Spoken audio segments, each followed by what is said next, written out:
नमस्कार प्यारे विद्यार्थियों, आज की स्टडी हम स्टार्ट करते हैं chapter first electric charge and electric field के टॉपिक, जिसमें हम गॉस के थ्योरम का इस्तेमाल करते हुए एक infinite plane uniformly charge sheet से किसी पॉइंट पर इलेक्ट्रिक फील्ड की इंटेंसिटी फाइंड करते हैं। सामने ड्रॉ में एक चार्ज प्लेन शीट है। इसकी सरफेस चार्ज डेंसिटी है सिग्मा। इस चार्ज शीट से जो इलेक्ट्रिक फील्ड प्रोड्यूस हो रही है, उस इलेक्ट्रिक फील्ड की शीट से स्मॉल आर डिस्टेंस पर प्रेजेंट पॉइंट P पर इलेक्ट्रिक फील्ड की इंटेंसिटी को फाइंड करना है। इंटेंसिटी को फाइंड करने के लिए हम इस शीट के दूसरी साइड में उतनी ही डिस्टेंस पर एक पॉइंट P डैश लेते हैं। इस पॉइंट की डिस्टेंस भी स्मॉल r है। जैसा कि हम जानते हैं कि इस चार्ज शीट से जो इलेक्ट्रिक फील्ड प्रोड्यूस होगी, वो इलेक्ट्रिक फील्ड इस शीट के परपेंडिकुलर डायरेक्शन में होगी। यानी कि P पॉइंट पर इलेक्ट्रिक फील्ड की डायरेक्शन एक शीट के परपेंडिकुलर, यानी E वेक्टर की डायरेक्शन इस पॉइंट को और शीट को ज्वाइन करने वाली लाइन के आगे की तरफ ले जाने पर मिलेगी। इसी तरीके से P डैश पॉइंट पर भी इलेक्ट्रिक फील्ड की डायरेक्शन हमें परपेंडिकुलर मिलेगी। इसके अलावा इस शीट के चारों ओर जितने भी पॉइंट्स हैं, सभी जगह इलेक्ट्रिक फील्ड की डायरेक्शन हमें नॉर्मल यानी परपेंडिकुलर मिलती है। हम इस पॉइंट पर यानी पॉइंट P पर इलेक्ट्रिक फील्ड की इंटेंसिटी को फाइंड करने के लिए एक सिलेंडर ड्रॉ करते हैं। इस सिलेंडर की एक्सिस P और P डैश पॉइंट को ज्वाइन करने वाली लाइन होती है। यानी P और P डैश को ज्वाइन करने वाली लाइन को एक्सिस मानते हुए एक राइट एंगल सिलेंडर बनाते हैं। इसकी लेंथ P और P डैश के बीच की डिस्टेंस 2r के इक्वल होती है। अगर हम इसकी एंड सरफेस का एरिया कैपिटल A लेते हैं, तो इस सिलेंडर के इन दोनों सरफेस से पास होने वाला इलेक्ट्रिक फ्लक्स, इस सरफेस से पास होने वाला electric flux E into A और इस सरफेस से पास होने वाला electric flux E into A होगा, क्योंकि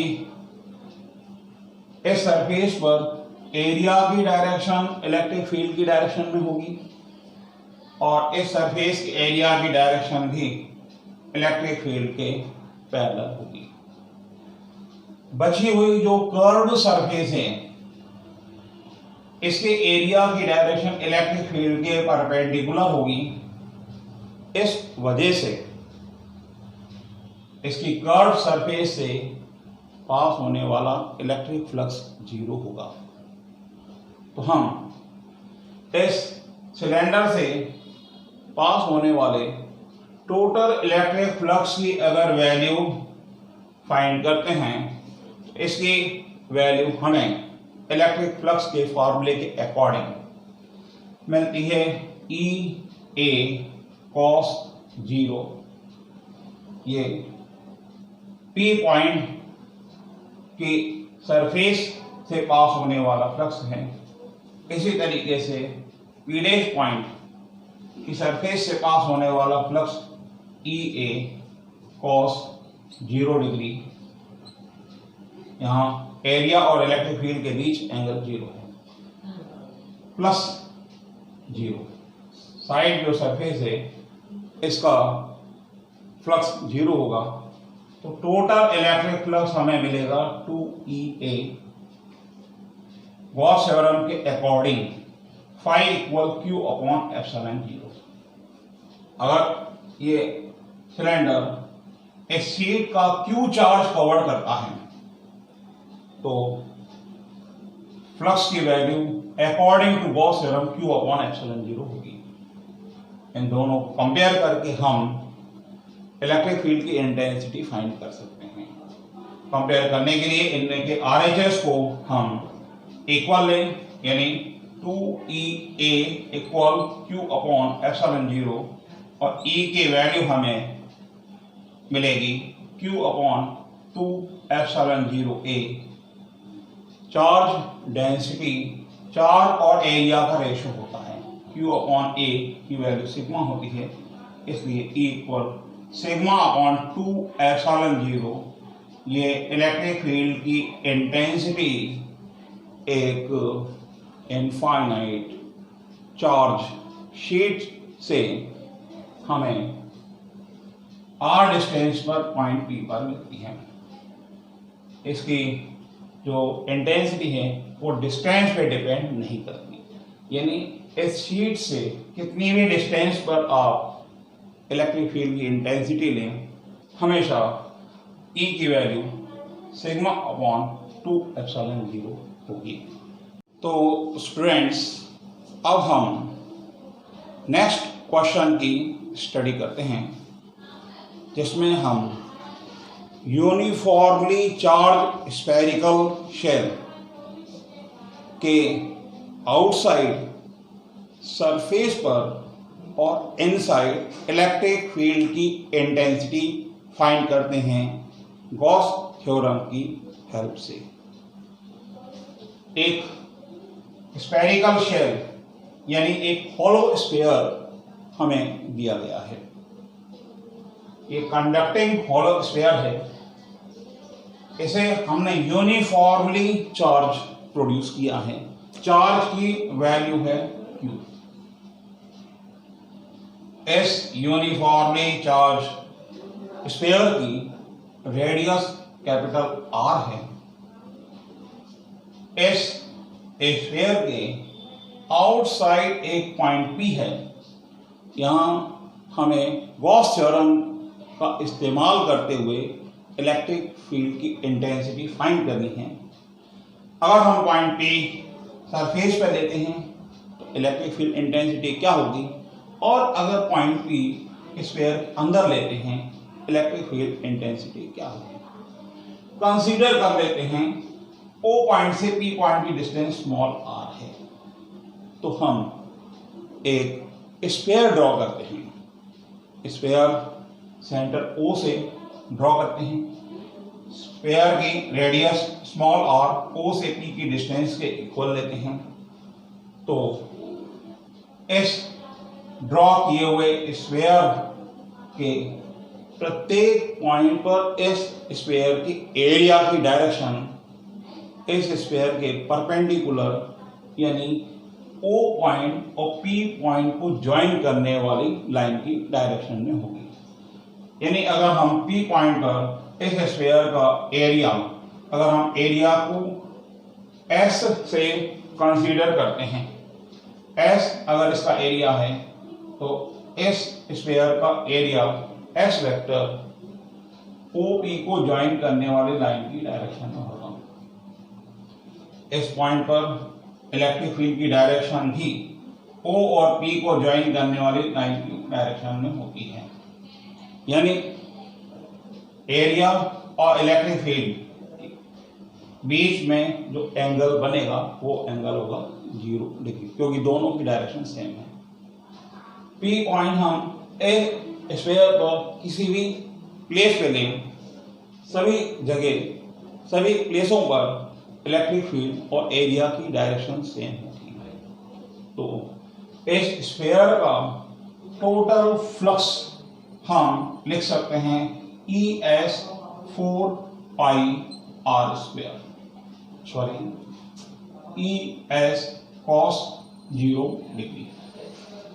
S इस स्फीयर का एरिया है, S की वैल्यू 4 पाई r स्क्वायर होती है, तो फाई की वैल्यू हमें मिलेगी E इंटू 4 पाई r स्क्वायर और 0 डिग्री की वैल्यू होती है 1। हम गॉस थ्योरम का इस्तेमाल करते हुए इस स्फीयर का फ्लक्स कैलकुलेट करते हैं Q अपॉन एप्सिलॉन 0, क्योंकि इस स्फीयर के अंदर चार्ज Q है। गॉस थ्योरम के अकॉर्डिंग किसी भी क्लोज सरफेस का फ्लक्स उसको उसके अंदर जो चार्ज प्रेजेंट है उसके 1 अपॉन एप्सिलॉन 0 टाइम्स के इक्वल होता है। इनसाइड चार्ज Q है, phi equal Q upon epsilon 0। इनका कंपेयर करके हम इलेक्ट्रिक फील्ड की इंटेंसिटी फाइंड कर सकते हैं, और इलेक्ट्रिक फील्ड की इंटेंसिटी हमें इसे कंपेयर करके मिलती है 1 upon epsilon 0 Q upon r square. ये फार्मूला है। स्फेरिकल शेल के आउटसाइड अगर कोई पॉइंट है r डिस्टेंस पर, तो उस पॉइंट पर इलेक्ट्रिक फील्ड की इंटेंसिटी के लिए, अगर ये पॉइंट सरफेस पर होगा तो r की डिस्टेंस यानी स्मॉल r की डिस्टेंस कैपिटल R के इक्वल होगी। सो इलेक्ट्रिक फील्ड की इंटेंसिटी हमें मिलेगी 1 upon 4 pi epsilon 0 Q upon r square. ये इंटेंसिटी मैक्सिमम होगी। जैसे जैसे डिस्टेंस कम होती जाती है इंटेंसिटी इंक्रीज होती जाती है, और सरफेस पर अगर पॉइंट है इंटेंसिटी मैक्सिमम और उसकी वैल्यू इस फार्मूले के इक्वल होगी। अब बात करते हैं चार्ज, अगर पॉइंट अंदर है तो इनसाइड है, तो अगर पॉइंट P इस जगह पर आ जाएगा तो इलेक्ट्रिक फील्ड की इंटेंसिटी 0 होगी, क्योंकि जब हम इस पॉइंट तक की डिस्टेंस लेकर के अगर स्फीयर ड्रॉ करते हैं तो इस स्फीयर के ऊपर कोई चार्ज नहीं है, इस स्फीयर के अंदर कोई चार्ज नहीं है। चार्ज इस सरफेस पर है, अंदर की साइड चार्ज 0 है, इसलिए फ्लक्स 0 होगा और इलेक्ट्रिक फील्ड की इंटेंसिटी भी 0 होगी। इनसाइड स्फीयर इलेक्ट्रिक फील्ड की इंटेंसिटी 0 होती है। तो इलेक्ट्रिक फील्ड की इंटेंसिटी एक चार्ज स्फेरिकल शेल के आउटसाइड कितनी होगी? E equal 1 upon 4 pi epsilon 0 Q upon r square. Surface पर मैक्सिमम होगी, इसकी value 1 upon 4 pi epsilon 0 Q upon r square, और इनसाइड इलेक्ट्रिक फील्ड 0 होगी। तो स्टूडेंट्स, हमने आज इस चैप्टर के यानी यूनिट फर्स्ट के फर्स्ट चैप्टर के electric field, electric charge and electric field के लास्ट जो रिमेनिंग क्वेश्चन थे उनकी स्टडी की है। इनका टेस्ट 1 या 2 दिन बाद आपको मिलेगा, यानी आप लोगों को 1 या 2 दिन बाद इसका टेस्ट देना है। टेस्ट की प्रोसीजर ग्रुप में बताई जाएगी, इसलिए आप लोग डेली ग्रुप पर जो मैसेज यहाँ से मिलता है उसे चेक कीजिए, जो आपको पढ़ाया है उसकी स्टडी कीजिए, फर्स्ट चैप्टर को लर्न कीजिए, टेस्ट के लिए तैयार हो जाइए। आपको शीघ्र ही टेस्ट मिलेगा और अगली वीडियो में नेक्स्ट चैप्टर एक्सप्लेन किया जाएगा। नेक्स्ट चैप्टर एक्सप्लेन करेंगे नेक्स्ट वीडियो में। तब तक के लिए थैंक यू, गुड बाय।